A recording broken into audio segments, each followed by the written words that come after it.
दोस्तों आज मैं बात करने वाला हूं क्वांटम कंप्यूटर्स के बारे में कि क्वांटम कंप्यूटर्स क्या होते हैं, ये कैसे काम करते हैं और सबसे अहम सवाल ये कि क्या सुपर कंप्यूटर से भी बहुत ज्यादा तेज होते हैं क्वांटम कंप्यूटर्स। क्या क्वांटम कंप्यूटर से एलियन का पता लगाया जा सकता है या नहीं, तो जानेंगे हम इसी वीडियो में। फ्रेंड्स आप घबराएं नहीं, क्योंकि मैं आपको एकदम आसान से भी आसान भाषा में समझाने की कोशिश करूंगा, लेकिन आपको ये वीडियो पूरा देखना होगा, तभी आपको समझ आएगा। तो बिना वक्त ज़ाया किए इस वीडियो को शुरू करते हैं।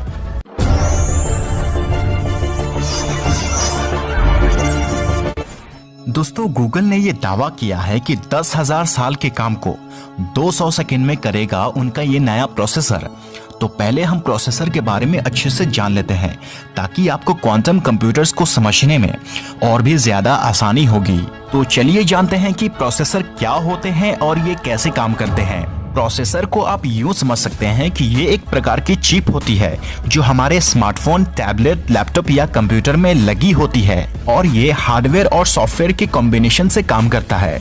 मतलब ये कि हार्डवेयर और सॉफ्टवेयर के बीच होने वाली सारी गतिविधियों को समझता है। जैसे मान लीजिए हमने कीबोर्ड से कोई इंस्ट्रक्शन दी और उसके बाद जो प्रोसेस होता है वो प्रोसेसर की मदद से ही प्रोसेस हो पाता है, इसलिए प्रोसेसर कंप्यूटर का दिमाग माना जाता है।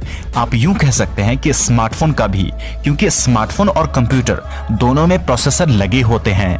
अगर हम इन दोनों में से प्रोसेसर को निकाल देते हैं तो ये दोनों डिवाइस कोई काम का नहीं रहेगा। जैसे इंसान के पास दिमाग होता है और इस दिमाग को किसी भी तरीके से निकाल दिया जाए तो इंसान कोई काम का नहीं रहेगा, ना ही वो कुछ सोच सकता है और ना ही वो कुछ कर सकता है। ठीक उसी तरह प्रोसेसर के साथ भी यही चीज लागू होती है। अगर कंप्यूटर से प्रोसेसर को निकाल दिया जाए तो कंप्यूटर कोई काम का नहीं रहेगा। दोस्तों एक होता है सीसी और दूसरा होता है क्यूसी।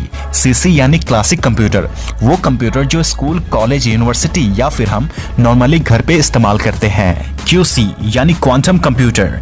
ये क्वांटम कंप्यूटर क्लासिक कंप्यूटर से क्या डिफरेंट है, इसमें क्या खास बात है, वो आज हम डिस्कस करने वाले हैं। तो पहले हम क्लासिक कंप्यूटर के बारे में समझ लेते हैं कि ये कैसे काम करता है। क्लासिक कंप्यूटर में जो डेटा होता है वो 0 या 1 के फॉर्मेट में होता है।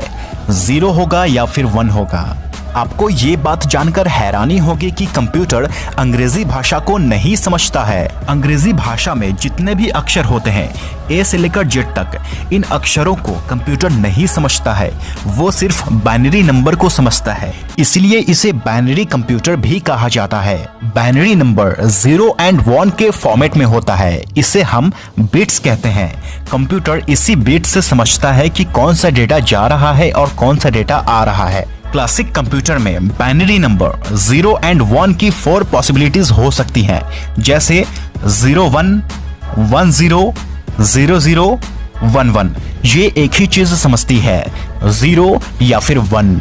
इसी से प्रोसेसिंग होती है। मैं आपको और आसान भाषा में समझाने की कोशिश करता हूँ। कंप्यूटर में बिट्स इंफॉर्मेशन की सबसे बेसिक यूनिट होती है। जैसे मान लीजिए एक स्विच है, स्विच या तो ऑन होगा या फिर ऑफ होगा।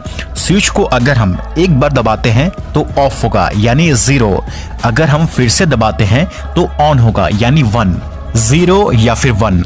जैसा कि मैंने बताया कि कंप्यूटर अंग्रेजी भाषा नहीं समझता है, लेकिन आपके मन में ये सवाल उठ रहा होगा कि कंप्यूटर अंग्रेजी भाषा नहीं समझता है तो जब हम नोटपैड पे ए लिखते हैं तो ए क्यों दिखता है। दरअसल होता ये है कि जब आप कंप्यूटर पे ए टाइप करते हैं तो कंप्यूटर ए नहीं समझता है, बल्कि ए को 0110000001 पढ़ता है। आपको बता दें कि पूरी दुनिया का जो डेटा है वो 1 और 0 के फॉर्मेट में ही है। अब हम बात करते हैं क्वांटम कंप्यूटर की। तो क्वांटम कंप्यूटर क्लासिक कंप्यूटर से काफी अलग होते हैं। क्लासिक कंप्यूटर में बिट होते हैं, लेकिन क्वांटम कंप्यूटर में क्यूबिट होते हैं। क्यूबिट यानी क्वांटम बिट, इसे आप बिट का नेक्स्ट वर्जन कह सकते हैं। मैं आपको और इजी लैंग्वेज में समझाने की कोशिश करता हूँ। सपोज दैट बिट एक कॉइन की तरह है। जब हम कॉइन को उछालते हैं तब हेड या टेल आता है। यहाँ पर हम मानकर चलते हैं टेल आता है तो 0 और हेड आता है तो 1, और क्यूबिट को हम फुटबॉल मान लेते हैं। अब जरा गौर करें, कॉइन के सिर्फ 2 साइड हैं, हेड और टेल, यानी 0 और 1, लेकिन फुटबॉल की बहुत सारी साइड्स होती है। तो इस चीज को आप ऐसे समझ सकते हैं कि क्लासिक कंप्यूटर में जो डेटा होता है वो 0 एंड 1 के फॉर्मेट में होता है, या तो 0 होगा या 1 होगा। लेकिन क्यूबिट में 0 भी हो सकता है, 1 भी हो सकता है और 0 1 दोनों हो सकते हैं। मतलब इसकी पॉसिबिलिटीज जो है वो डबल है क्लासिक कंप्यूटर के कंपैरिजन में।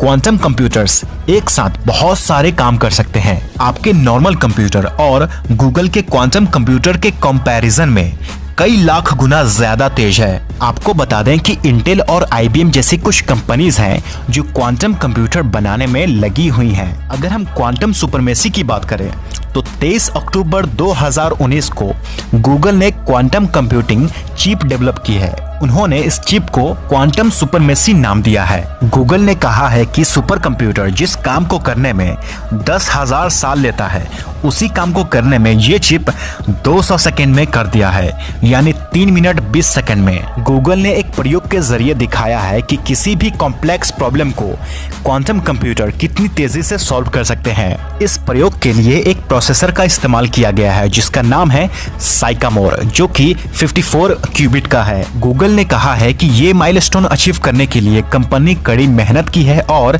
लगभग 2 दशक के बाद ये सफलता मिली है।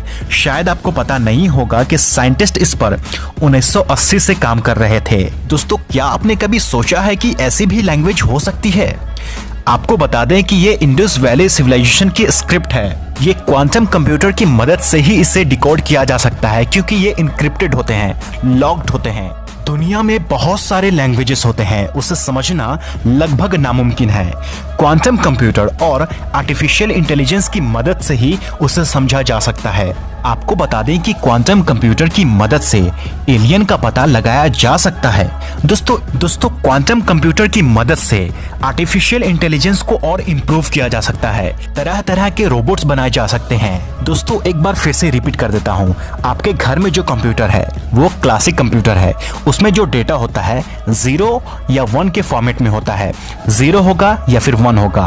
और क्वांटम कंप्यूटर में 0 भी हो सकता है, 1 भी हो सकता है या फिर 0 1 दोनों हो सकते हैं। इसमें डबल पॉसिबिलिटीज हो सकती है। इसीलिए क्वांटम कंप्यूटर क्लासिक कंप्यूटर के कंपैरिजन में कई लाख गुना ज्यादा तेज है। सच कहूं तो टेक्नोलॉजी की दुनिया में क्रांति ला सकती है। लेकिन डर इस बात का है कि अगर किसी दूसरे देश ने क्वांटम कंप्यूटर को पहले बना लिया तो इसका गलत इस्तेमाल कर सकता है, जैसे हमारे सिक्योरिटी सिस्टम को एक झटके में क्रैक कर सकता है और बहुत कम समय में पूरे देश का शेयर मार्केट बैठा सकता है, पावर प्लांट बंद कर सकता है और ट्रैफिक सिग्नल गड़बड़ा सकता है। तो दोस्तों, आप क्वांटम कंप्यूटर के बारे में क्या कहना चाहते हैं और अगली वीडियो किस टॉपिक पे चाहते हैं, आप मुझे कमेंट करके जरूर बताएं। मुझे आपके कमेंट जानने का इंतजार रहेगा। दोस्तों, अगर आपको ये वीडियो दिल से पसंद आया तो इस वीडियो को लाइक करें।